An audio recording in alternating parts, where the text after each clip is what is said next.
All right, Jack. Yes, sir. Jack, where are you from originally? Where'd you grow up? Originally, I'm from a city called Waltham, Massachusetts. It's about 12 miles west of Boston. Tell me about your family. I come from an amazing family. I grew up, so I was born in 84. I grew up with my mother, single mom, and her parents, which were my grandparents, and her grandparents, which were my great-grandparents, all in the same house. So I got a few generations of learning in that experience. It was really nice. I was very lucky. Were you close to your dad? I do not know whom. I know my dad's name. I never know. No. Single mom, and I'm an only child. Just me and my mom. Wow. I was brought into the world. So my mom's story isn't mine to tell, but so I guess the best way I could put it is my mother was not really a willing participant in the creation of me, if that makes any sense. Yeah, it does. By trying to keep her anonymity intact. Yep. Yeah, so I don't know who he is. I don't know. I'm told that I look like him, but I do look just like my mom. She's got a little more facial hair than I do, but we do share a lot alike. It's very funny. And tell me about your childhood. So I was very lucky. I had a great childhood. I made friends very easily with sports. I think as far as society is concerned, I look pretty normal, so it was very easy to make friends with boys and girls. Again, only child, but I made enough friends where I was never alone. But yeah, I had a very easy early life. It was very nice. I was treated very well by pretty much everybody that was in my life. But you had some rough spots too. I did. It wasn't known, but someone that I cared about very deeply and that also cared about me was behind closed doors. Some things were going on, and it's interesting. I don't think that what happened was intentionally hurtful. I think it was more exploration type of things. But I was very young, very young. So I have a 5-year-old son, and I was a little younger than him when it started, and it went on till I was about 12. We both loved each other. We both knew that we cared about each other, so I didn't know that there was anything wrong with it at the time until about 6th grade or so, 5th or 6th grade, when I realized that I was interested in girls and not what was going on behind closed doors. And I asked him to stop, and it stopped. So it wasn't, once he knew that it wasn't something that I was okay with, it stopped. So I don't think that situation was the same at all as what happened right after that. So I went to middle school, and I was about 13, in 7th grade, and I had a teacher. His name was Bob Dacey. It's a known thing. I had a teacher. He was both my drama teacher and my baseball coach. And that situation was intentionally hurtful, and that man changed a lot in my life, both for the positive and the negative. He did a lot of great things for me. Taught me how to be an actor in drama class, helped me fine-tune my baseball skills. He ended up being my football coach as well in high school. So there were a lot of positives. Again, I didn't have a dad, so we did some things that I wasn't able to do with my grandfather because my grandfather was obviously quite old. So a lot of good came from him. He helped a lot of other people out, but he was a predator, realistically, and so that he changed the trajectory of my life in ways that I didn't know at the time.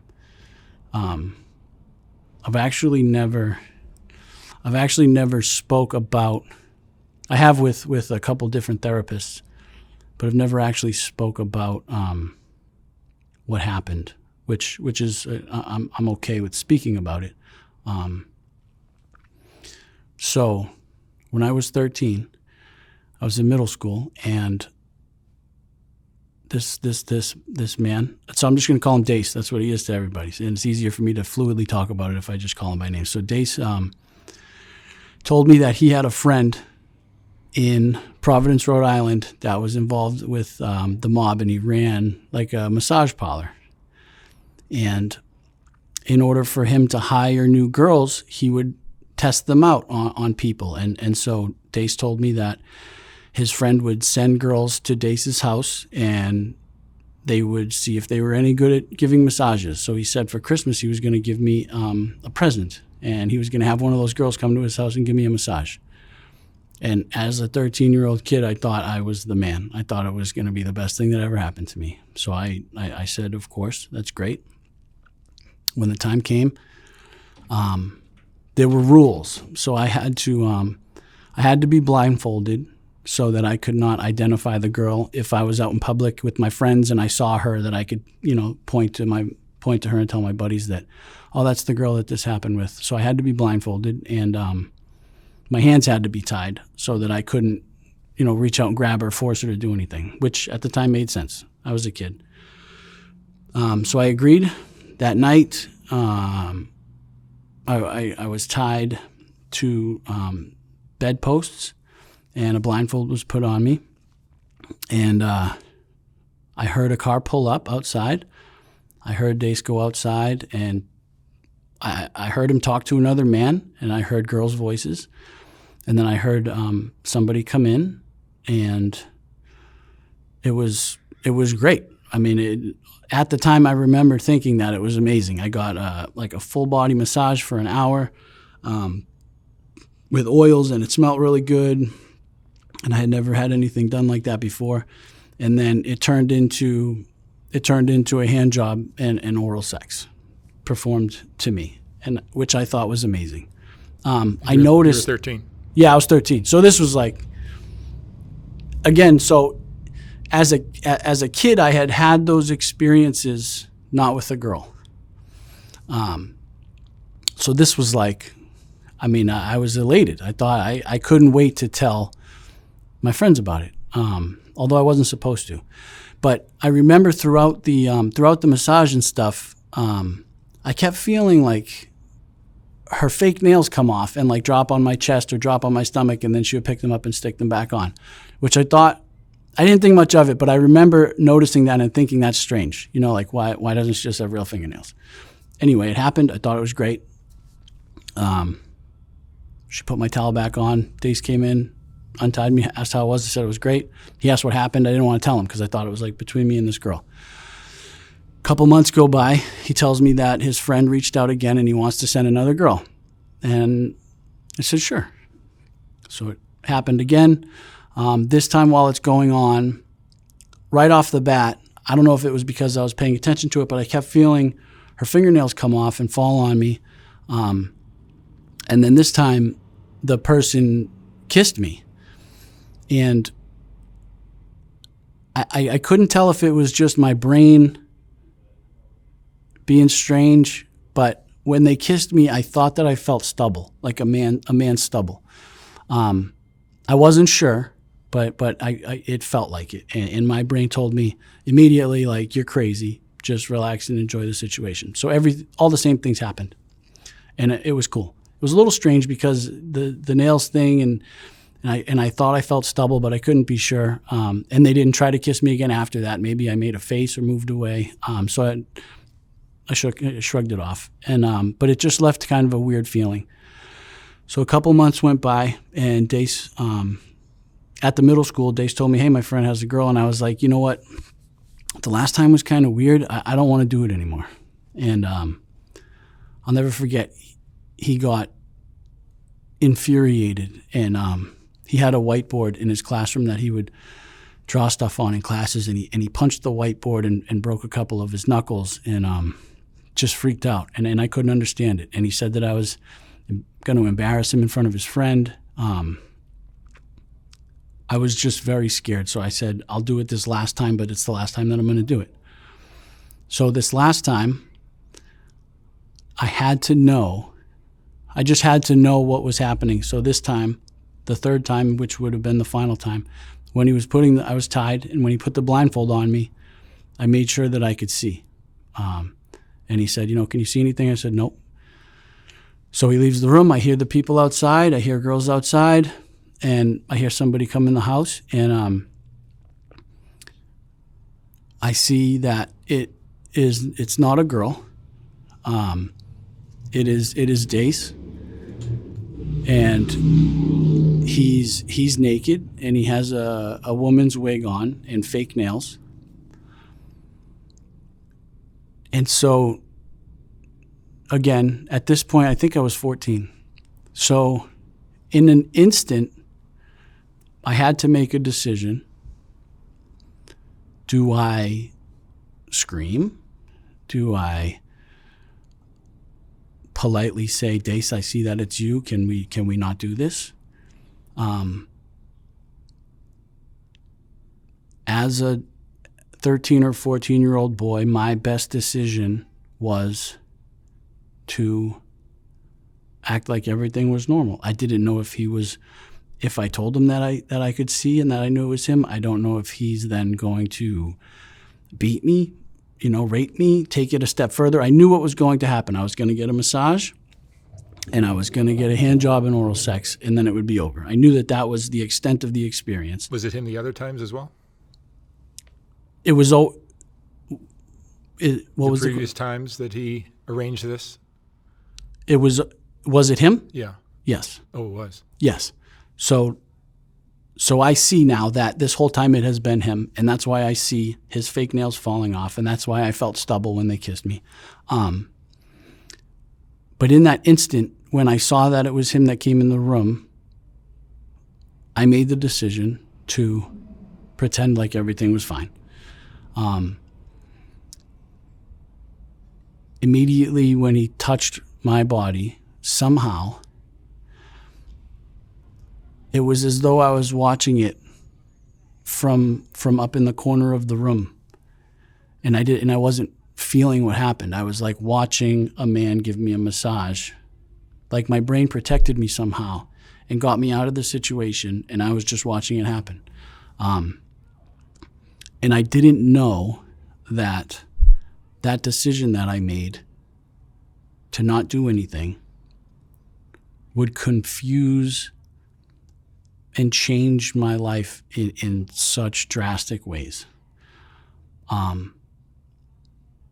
So the same things happened. I got a massage, I got a hand job, and I had oral sex performed on me, and I was able to finish as though I enjoyed it. That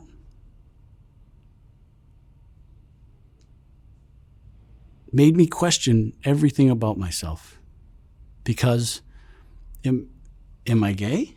Which there's nothing wrong with, but I knew that was a man, and my body reacted as though I liked it. Does that mean that I like men? Because I didn't do anything, does that mean that I'm a coward? Because I didn't stand up for myself, do I have any self-worth? All these things were born out of that one moment where I made a choice to accept what was happening because I knew the end result. In fear of the devil that I did not know, I accepted the devil that I did know, and it sent waves throughout the rest of my life that I didn't know was going to happen. But that's the first time that I've actually described what happened to me. Everyone knows something happened. But that is what happened. And then he was still my coach. He was still my teacher. I got held back in 8th grade. I remember he had told some people that I wasn't mature enough to go to high school with the rest of my friends, so I ended up I got kept back in 8th grade, and I stayed in middle school when all my friends went to high school. And that was the first time that I lost most of my friends. And then later on in high school, he was my football coach when I was a senior. I went to my coach, the head coach, and told him that something wasn't right. I didn't tell him exactly what had happened. And this is like a serious thing in the city that I'm from. Because people think that I went and told him exactly what happened and he didn't help me, and that's not what happened. I went to the head coach and I said, something has happened and I am uncomfortable around Dace. And I can't play football anymore if Dace is still going to be my coach.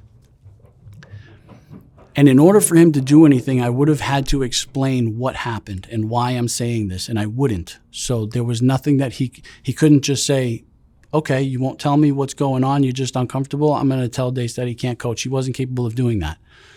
So without me telling him exactly what happened, there was nothing he could do. I didn't tell him that I was abused. I didn't tell him that. I just told him that I was uncomfortable around him and asked him to keep him away from me, and he couldn't. He was my football coach. So after 3 or 4 games that season, my senior year, I quit football. And that was the second time that I lost a lot of my friends because they asked me why, and I said I just didn't want to play football anymore. And they couldn't, because I had never told anyone what happened. So I lost a lot of friends that way as well. But that is what started, I guess that's my childhood. Outside of that situation that I just told you, my life was beautiful. I was so loved and accepted by everybody.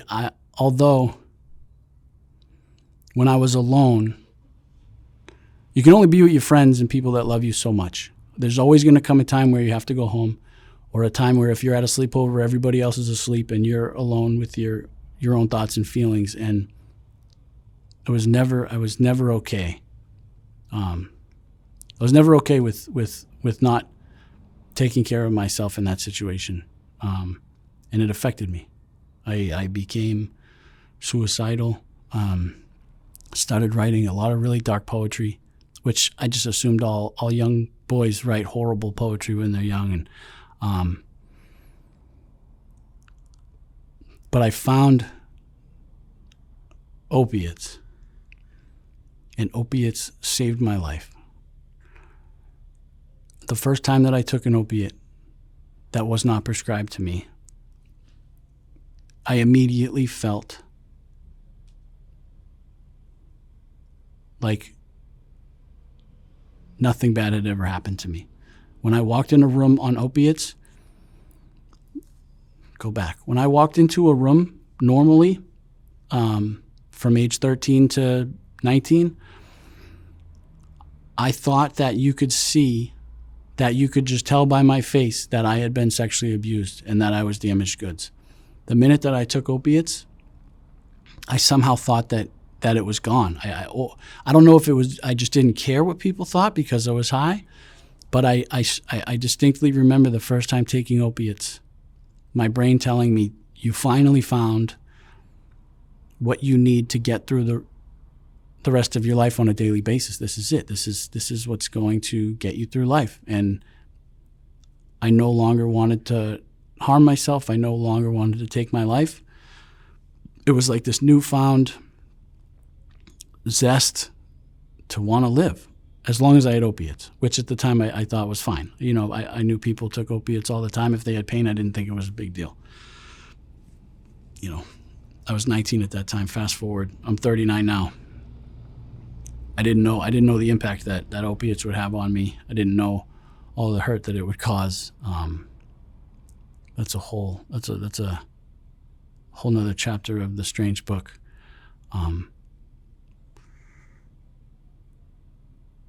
My life could have been very different. Maybe my life could have been worse.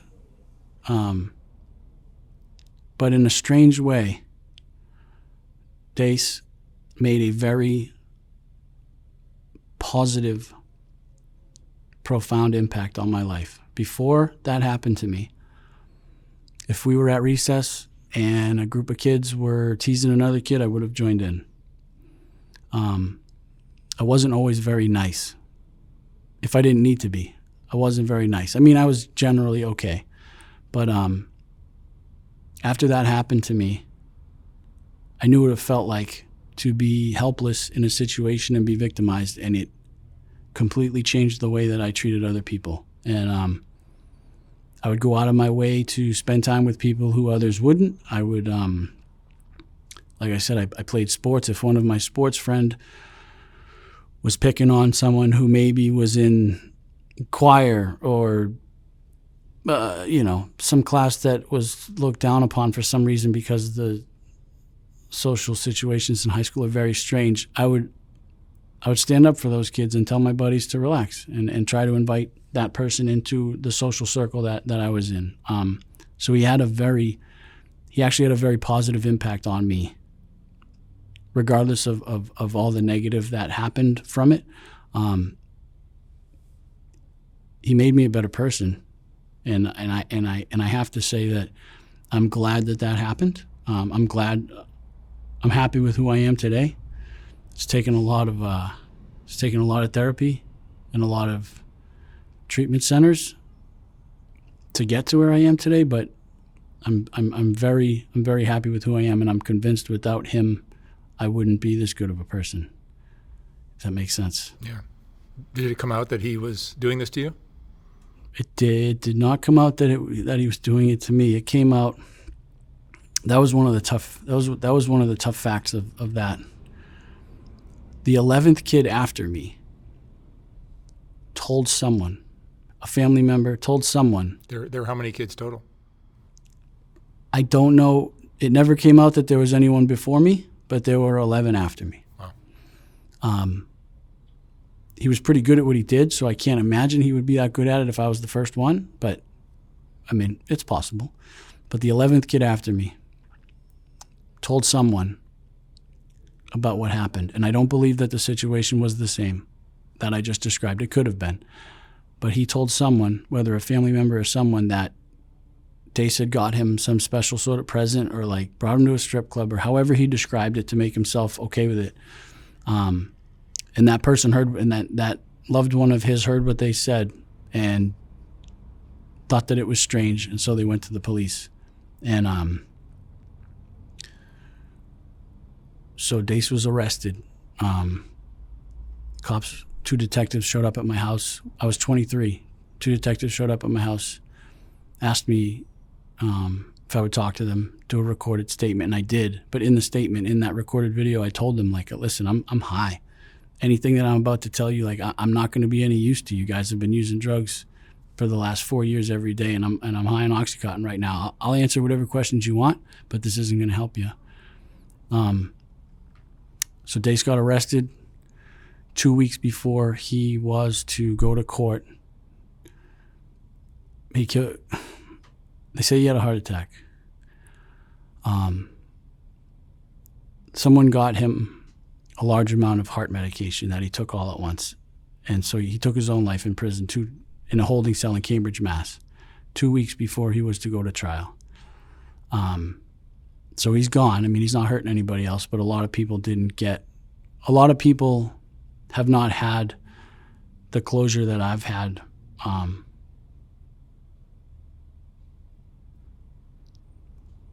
I had to reach a pretty far bottom to get the closure that I've had, but I don't think a lot of people got what was due to them in knowing that justice happened. But he's gone. He won't hurt anyone. You know, it's just crazy because he did so much good for so many other kids. I mean, I think his uncle was like the mayor of Waltham when he was a kid.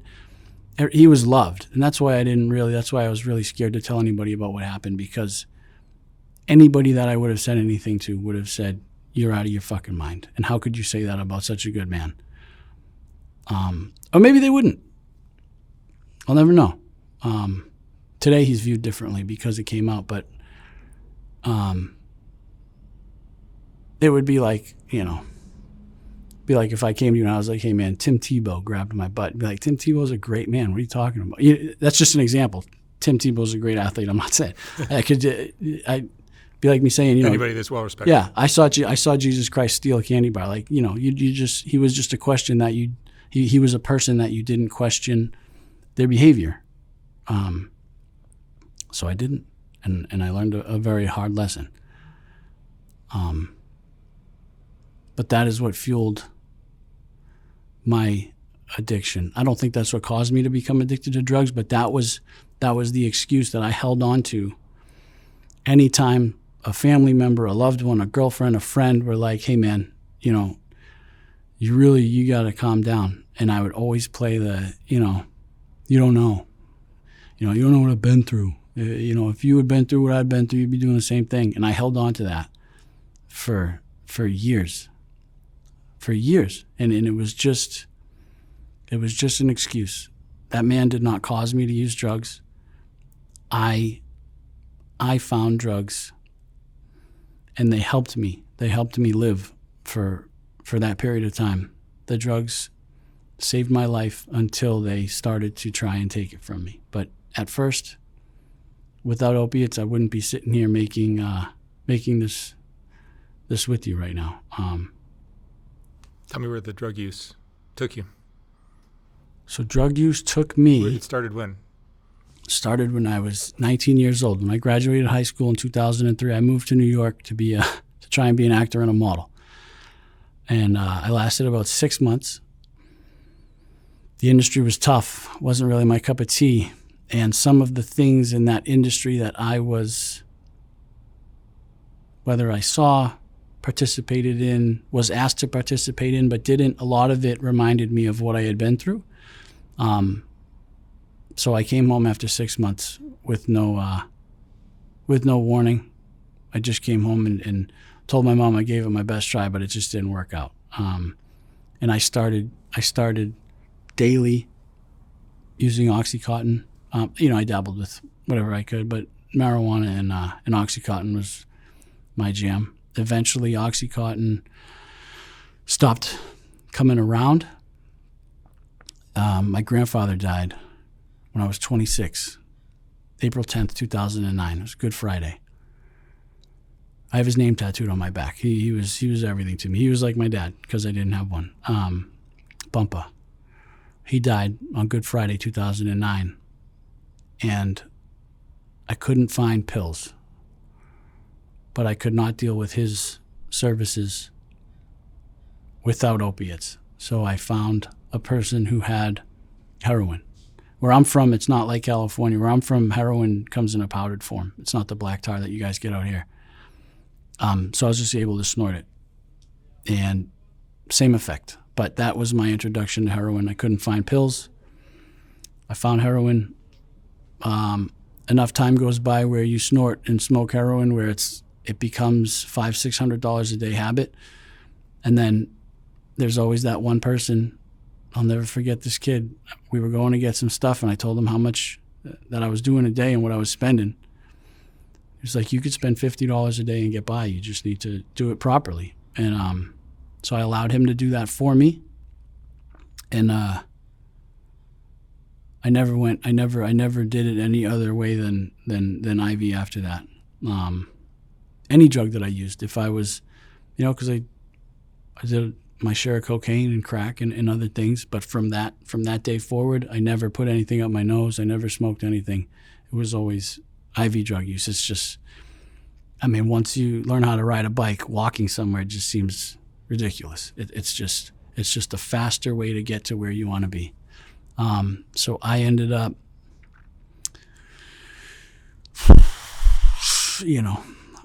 to condense it, I ended up stealing from or cheating or lying to ruining a relationship with anybody that cared about me. If you shared my last name, that was who I targeted the most because when I use drugs, I am the epitome of a coward and a snake. I'm not like a tough guy who goes out and strong arms dealers or goes and robs stores. I manipulate and steal from people that I love because with the hopes that they will not have me arrested because they love me. I was that kind of drug addict, just the worst. Like I wish I could sit here and say that, I robbed banks to fuel my addiction or, I'd go beat up a drug dealer. I was a snake.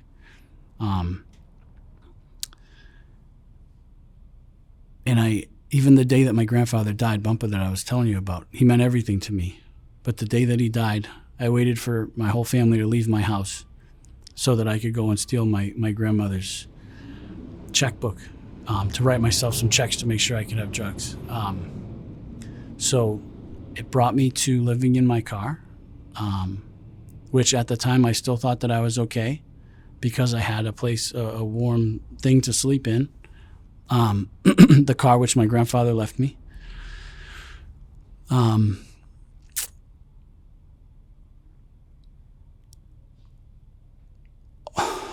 What made me stop, or what opened my mind to the thought that maybe I'm affecting more than just myself, because I was convinced that the only person I was hurting was myself, even though I was stealing from you, or, not showing up to my best friend's wedding, or, all the things that we do. I always thought that I only was hurting myself. Until I got involved with a girl named Jillian. I had known her from my childhood. She lived in the town next to me. I'm from Waltham. She was from Lexington. I was living in my car.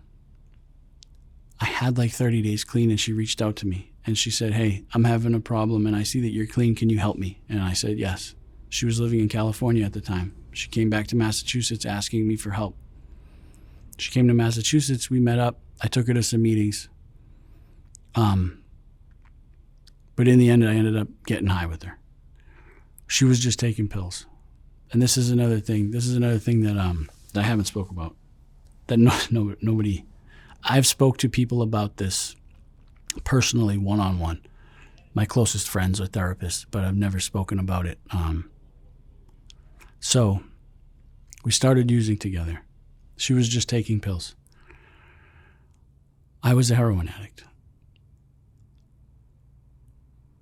Again, she lived in California. I was acting so inappropriately, but again, the selfishness of this, of what I was doing. So she was engaged. She was seeing somebody for 4 years, or 8. She was engaged for 4 years in California. I had her fly to Massachusetts, and I told her that I would help her. I took her to some meetings, thought I was doing a good thing.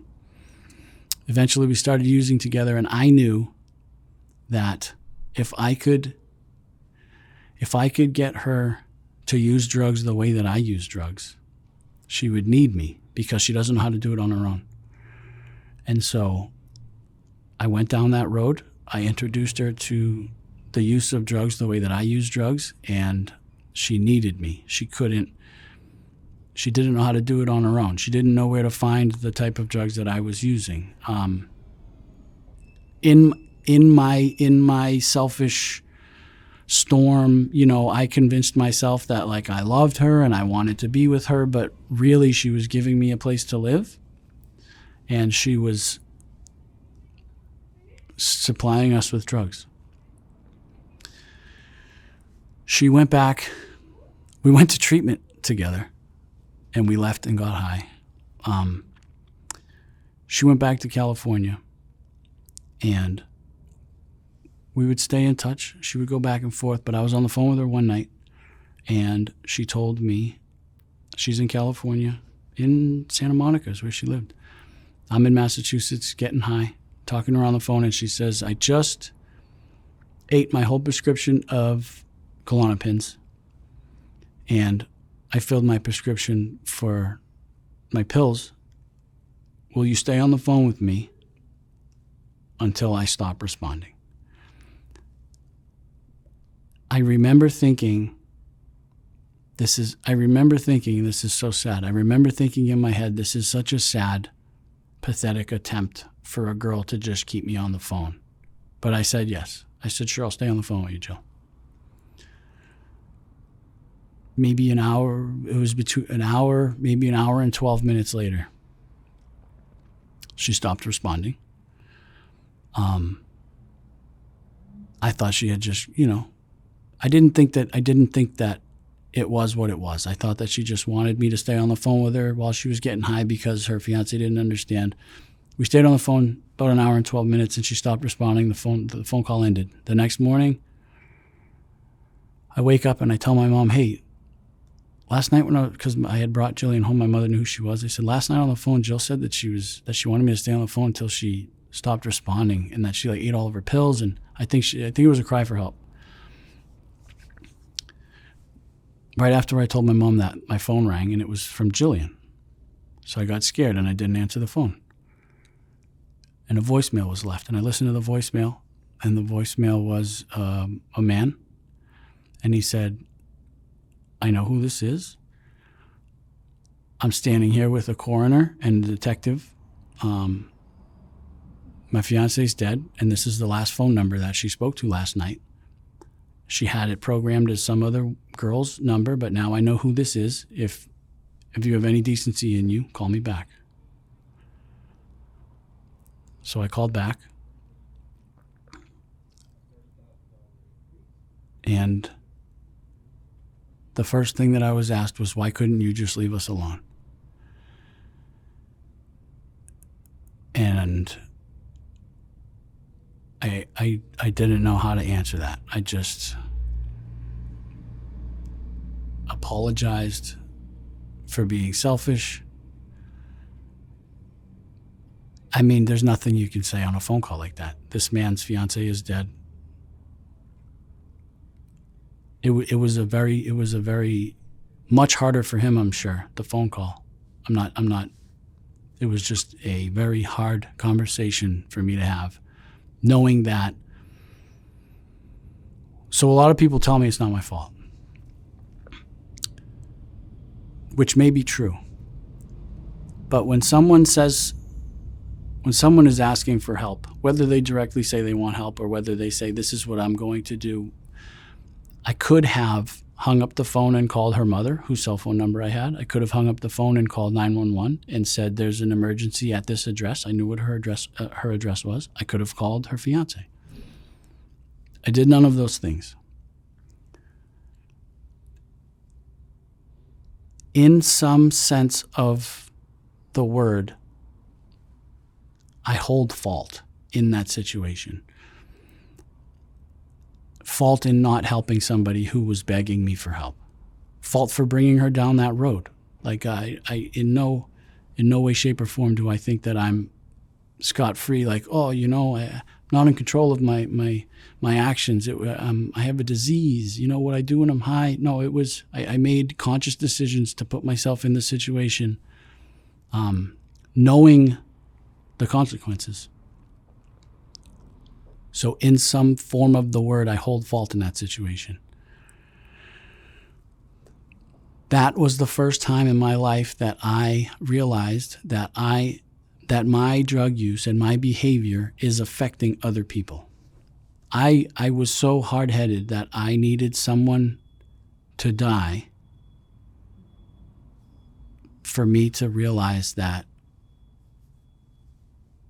my selfishness is affecting other people. And so it was December 23rd, 2015 when that happened. December 26th, the day after Christmas, I went to a place called McLean Hospital in Belmont, Massachusetts, and I hid in the bushes at the front door. So stupid. I sat in the bushes and I did all the heroin that I had on me. It wasn't enough. I just nodded out. Someone found me. It was pathetic. But they sent me to a place called the Phoenix House in Quincy, Massachusetts. That place was how I ended up in California. But there's a very important person who had something to do with my recovery. His name's Sean Sullivan. One day, so Sean got clean. We used to use together. Sean got clean. He had a few years clean. And he took me to a movie. And I remember in the car, he knew about what happened with Dace. I had told him. And I'll never forget it. In the car, he said, when are you going to stop being a bitch, basically? When are you going to stop? When are you going to grow up? When are you going to let that go? And that must have been so hard for him to say that to my face, knowing how it affected me. But that statement that he made to me and that question that he asked me almost immediately took that excuse away from me. It was like someone pulled my covers and saw what was going on, and now I have no excuse. And I don't think I've ever told him, but that forced me to take a look at my behavior.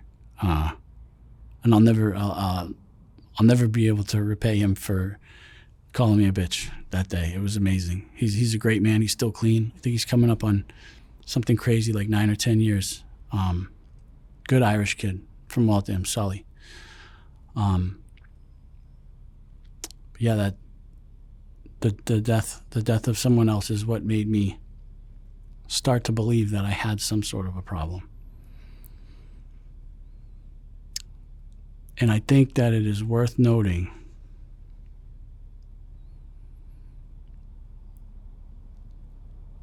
that if in that situation, I would do everything the same, because I was so selfish. Mark, I was so selfish that I was okay with her being dead, because that meant that if I couldn't have her, no one could have her. I wasn't going to be okay. And that's so disgusting and unfortunate that I remember feeling that way. I remember feeling, at least I don't have to live knowing that she's with someone else, that I wasn't good enough. I remember feeling like, in a selfish way, like this is the best way it could have ended up, because now I don't have to worry about, I don't know. It's so wild. But that was where my addiction took me. I mean, it took me to being homeless. I've seen, being from Boston, it gets cold out there. I've seen people freeze to death sleeping in the park, and I've gone through their pockets. I've seen horrible things happen. I've eaten out of the trash. All the things, all those, I went to all those places as well. Somehow I've never been arrested. I've been very lucky, because I would not make it in a place like that, where you have to be tough and show, spurts of violence to be taken seriously. That's not my jam. I'm a snake when I'm using drugs. But I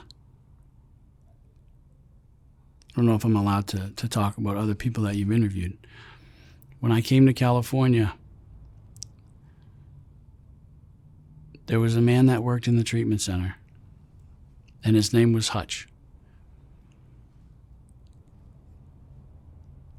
I don't think that people realize, even you, I don't think that anyone realizes the value that a human being like Daniel Hutchinson has, because that man didn't know who I was. I was just some kid from the East Coast, and I remember being teased about my accent, but there were a lot of people with my accent. There were a lot of people in that program from Massachusetts. But Hutch, at the time, I think he had about a year and a half clean back then. This is 2016. And he had his son. He would bring his son to work, Chance. I think he was 4. Maybe he was younger, maybe he was 2. But he would bring his son to work sometimes. Hutch was in charge of reintegrating us into society.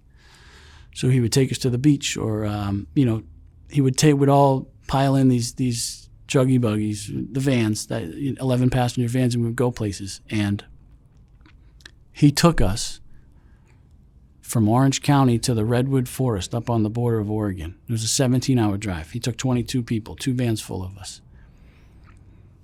And it's one of the best trips. It's one of the best trips that I've ever been on. And Hutch, so when a man goes through his life and never hurts anybody, never does anything wrong, never steals, doesn't do those things, and lives a good life, that's great. when someone is beat down, is required to show violence and force, and does that, and steals and cheats and is cheated from and is beaten down, when a person like that, knowing that they're capable of doing those things, when a person like that chooses to not steal or to not hurt people or to not lie, that is the epitome of a good person. Someone who is capable of monstrosities. And they choose to love, and they choose to be kind, and they choose to be honest. A person like that does not come around very often. And I was telling it to Hutch, like, none of us know how lucky we are that Hutch has even existed this long. Usually people like Hutch die very young. And we have been blessed to have Hutch around as long as we have. And I don't think people use what he has to their advantage enough, because I had a good friend, Riley Kane, who just died in January. He was found. He had 5 years clean, and he was a Hutch. He was one of those special people, and we lost him. That's just how it goes. We lose. Hutch is like Heath Ledger to Hollywood. This bright, shining, everyone, he affects everyone positively. Everyone sees his light shining, and usually they burn out very quickly. And I think people need to realize that those people are a blessing, and they should be treated as such. That man is one of the reasons, Hutch is one of the reasons that I sit here today with 6.5 years clean. My clean date's June 6, 2017. Without Hutch, I would not be clean today. Hutch was the one person at that treatment center. He was my North Star. I behaved as he behaved. I tried to talk like he talked. You know what I mean? I just wanted to be wherever he was. And because he was in a good place then, I put myself where he was, and I was safe. And I just kept behaving the way that he showed me how to behave, and somehow I'm here. But so is he. And I know that you know how great of a guy he is and how much he has to offer. I hope more people see that, because he's invaluable. And when those people are gone, there's a lot to say after they're gone, and not enough is said when they are here. So I think it's justified to talk about how great of a man, of a human being that Hutch is. Beautifully said. Appreciate that. He's one of the coolest motherfuckers I've ever met in my life. Absolutely. Scary. You know? That's great. He's one of the only people that you'll see dancing around and laughing, and then, if needed to, in a moment's notice, if someone were to threaten you or look at you the wrong way and he's having a good time, he will check that person to make sure that they're not a threat to you, and then come right back to dancing and saving lives. And I only know about the treatment. I know that he's that he's a veteran and he did a lot over there, but I watched that man positively impact hundreds and hundreds and hundreds of people in a treatment center that was run by someone that had poor intentions. But that didn't matter. Hutch took his small part of it and made it amazing, just like he does with everything. When he comes in, when you see him, I bet it's the best part of your day. It is. It has to be. It has to be. People like that, that's why we typically lose them, because people that great are just not. They just don't exist. You know, it's like, I don't know, man. It's like he's a unicorn. He is. And for you to have sat him down and capture some of that, and it's only a small part of, you captured such a small amount of his essence, to think that that is only 3% of what he has to give the world. I mean, I can't even comprehend it. He's impacted me. He didn't even know before I met him for coffee last weekend. I texted him and said, it would mean so much to me if you could meet me for coffee. I don't know if you know this, but you helped save my life. And his response was, I don't know what I could have done to have that impact on you, but if I contributed to your success in any way, it means the world to me. You just made my year. I love you, brother. And for a man to be able to tell another man that he loves him after seeing the carnage that other men can do and being punished for loving others, like, you know, he loves his brothers that he's at war with and he loses them and he has to go through that. To still be able to love another person, I don't know what words to use to describe how immensely beautiful that is. The English language does not hold the right string of words for me to explain how amazing that is. Meet him. Anybody that has ever seen anything on Hutch, meet him, and your life will be better for it. It's true. And because of you, Mark, he is going to have the opportunity to love on a lot more people. I could stand out on Main Street in Santa Monica with a microphone telling people how great Hutch is. Nobody will have any idea what I'm talking about. But now, millions of people know what I'm talking about because of you.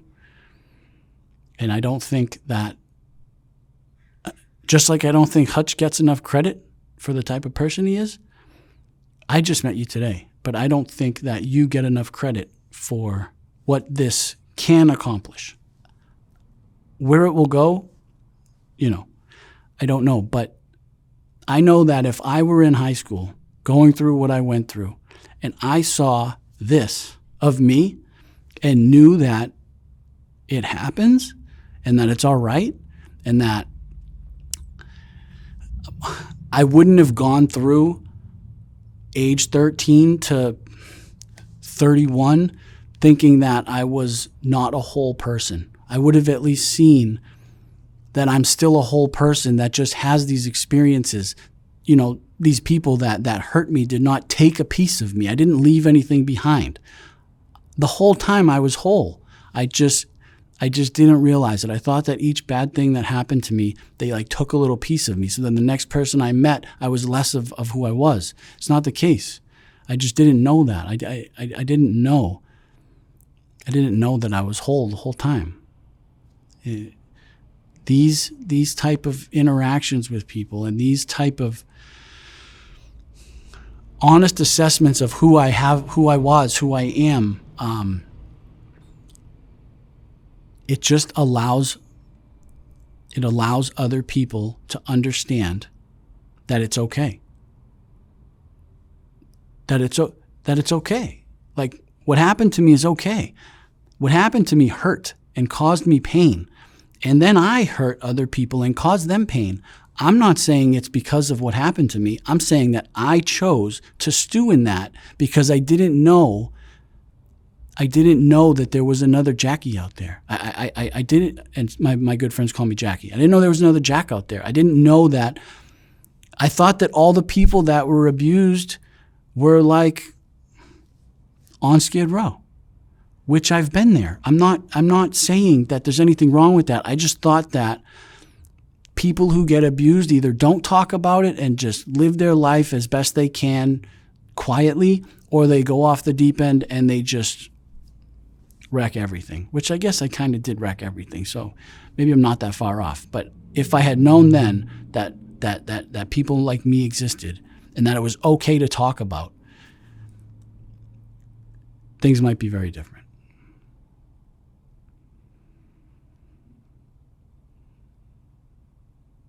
You think that not having your father in your life when you were a kid created some of this problem? I've been asked that question so much. It's funny that you asked me that. I'll never forget. So I've been to 17 different treatment facilities. And every time that I went to a new treatment facility, I would ask my counselor or whoever was holding the group. They probably got so annoyed. I'd say, hey, what's your definition of a man? Everybody. I'd ask other people in treatment, hey, what's your definition of a man? I think I was hoping that somebody would say something that I could relate to. But I was just so ingrained with feeling like a coward, and I really didn't know what a man was. So I don't know, not having a dad, my mom just held it down, man. And I had my grandfather, so there was a man, and I had my great grandfather for a little while. So there was a man in the house, but the youngest I remember him was maybe 62. So like, he actually, he helped me learn how to ride a bike. But like, by the time I was in middle school, was in his late 60s, early 70s. So for me to say like, hey, Bumper, you want to come outside and throw the ball around? I'm throwing the ball 70 miles an hour. 70-year-old guy can't go out there and do stuff like that, or he couldn't. Maybe some can. I think not having a dad might have left a door open. So I was talking to Hutch about this. Hutch always, every time I see him, always tells me how beautiful I am. So it just sparks conversations. And this time when I saw Hutch, I said, Hutch, being attractive is such a double-edged sword. It's gotten my foot into many doors and given me opportunities, gotten me, I haven't been arrested, probably just because of the way I looked a lot of times. I've gotten out of a lot of situations because of the way that I look, and it's gotten my foot in the door of many, many opportunities. But it has also violently swung open doors that I wanted no business even going near. Anytime something looks attractive or is shiny, it's not just people with good intentions that are going to go investigate what the shiny object is.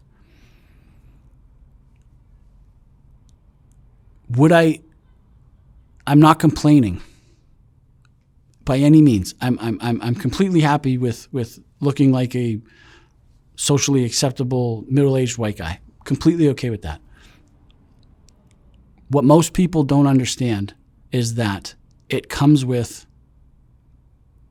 like anything else, it comes with a side that is painful and that opens you up to things that you really, if you had your choice, you would want nothing to do with. So I think not having a dad might have swung some doors open that maybe would have been held closed if a dad was around. I'm a single dad now. I have a 5-year-old son, so I really don't know what I'm doing because I didn't have one. It's actually quite interesting having a son. And I take some of what I do from Hutch, from what I remember from Hutch from 2016 with Chance. And my uncle Eddie, he was a great guy. But I don't know what I'm doing, and I just hope that I'm able to just prevent some of the therapy that I had to go through for my son. I don't know what I'm doing. He's a sweetheart. He's a great kid. He's never seen me high. He's never seen me put any type of substance in me that would change my mind or my mood. Hopefully that stays the case. But not having a dad, I think it just, I used other kids' dads, I used other kids' dads as my dads. I think it kind of made me feel unique. I didn't have brothers and sisters either. I don't know what that's like. I just kept a lot of friends around.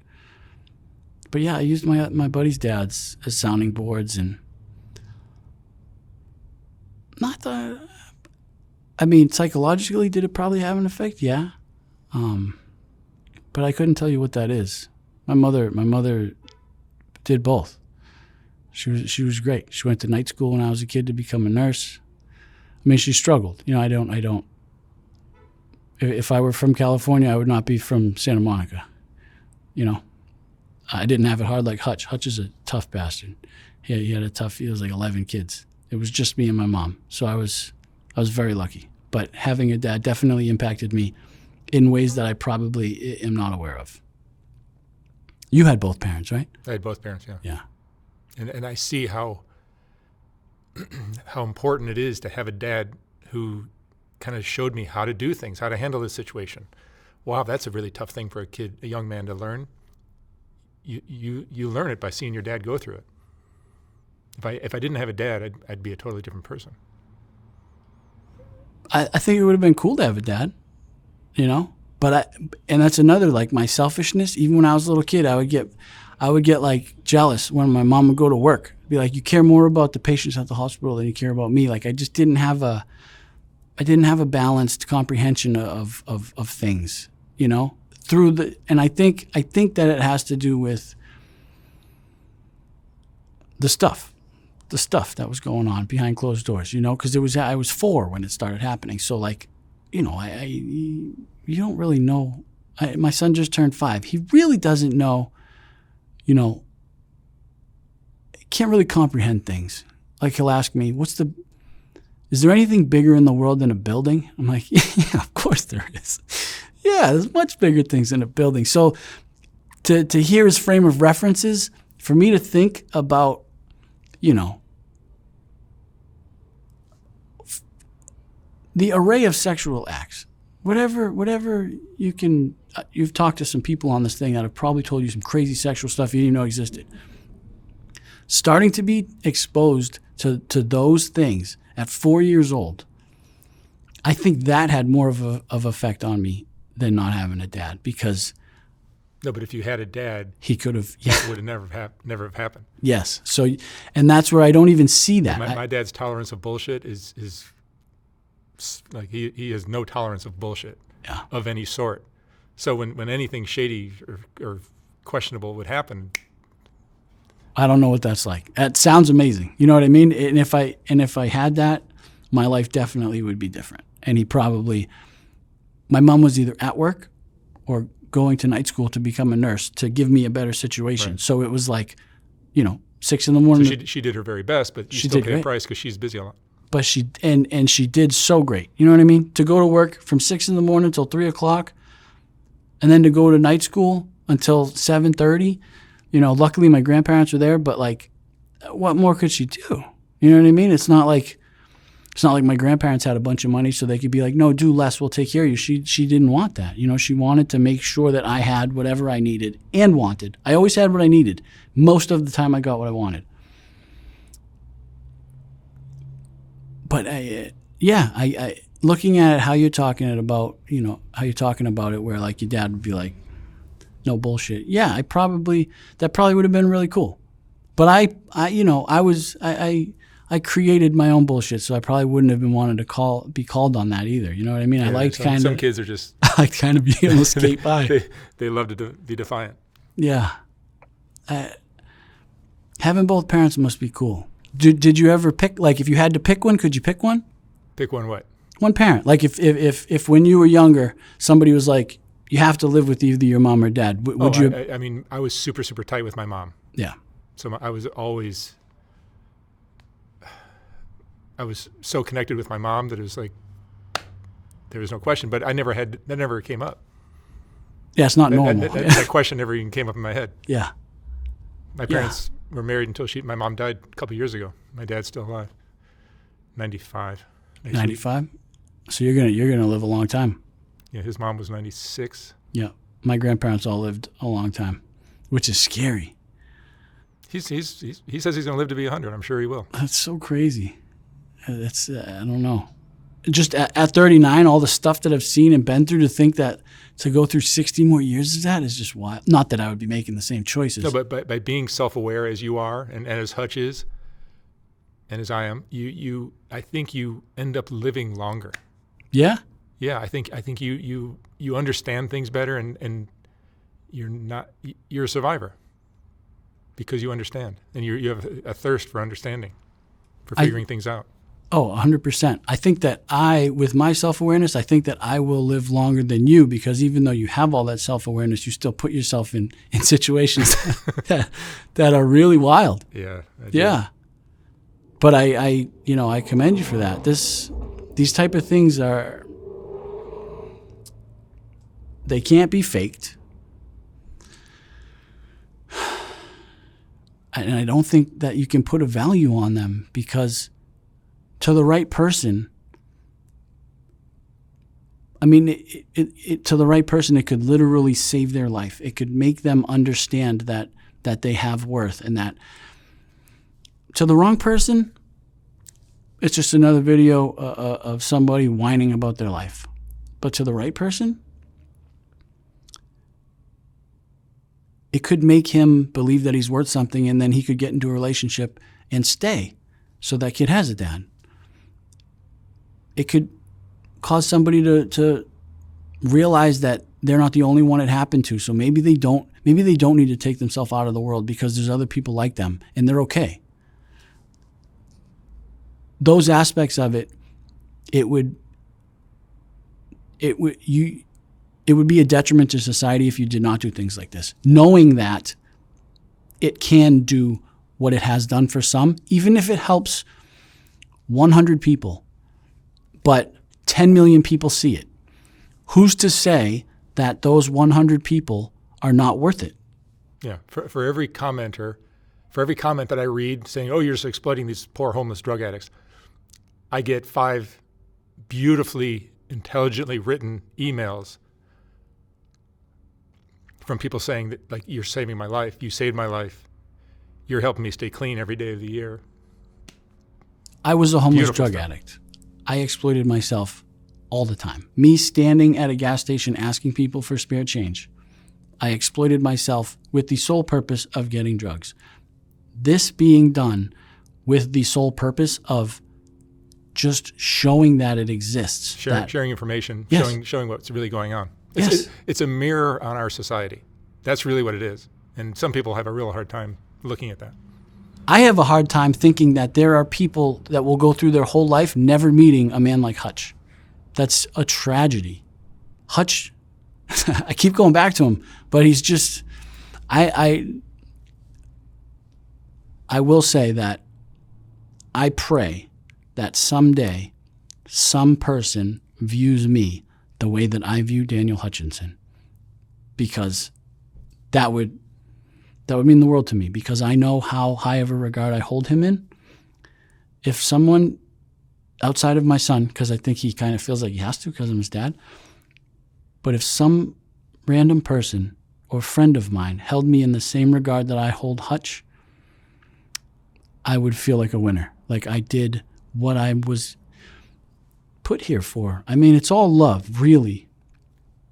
Really, what we're supposed to be doing as a society is loving up on each other and helping each other succeed. Is that the way society is? No. But when it all boils down, sharing, caring about someone, empathizing with somebody, having some compassion for someone, love is the answer. And it's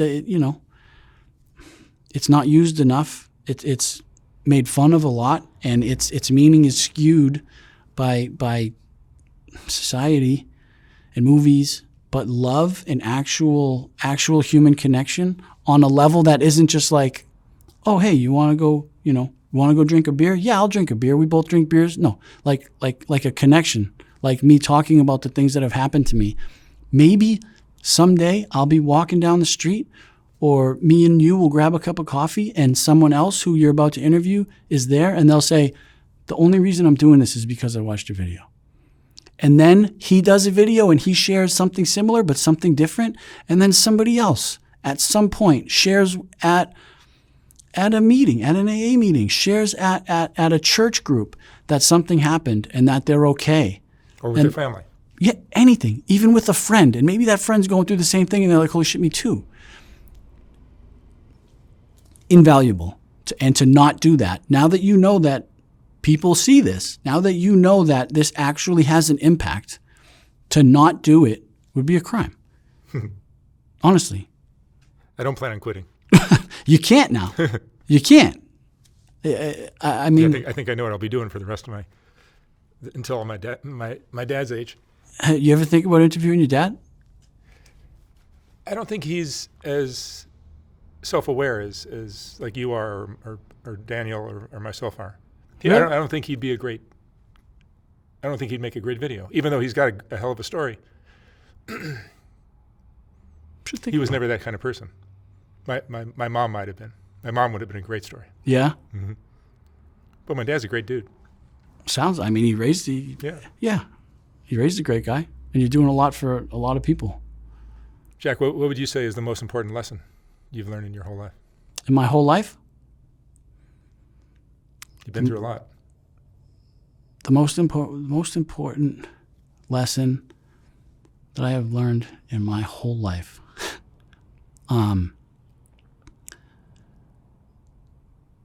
that I am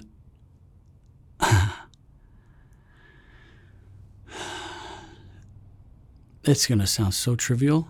The most important lesson that I've learned in my life is that regardless of how I feel and regardless of what others say, I matter. That's not trivial.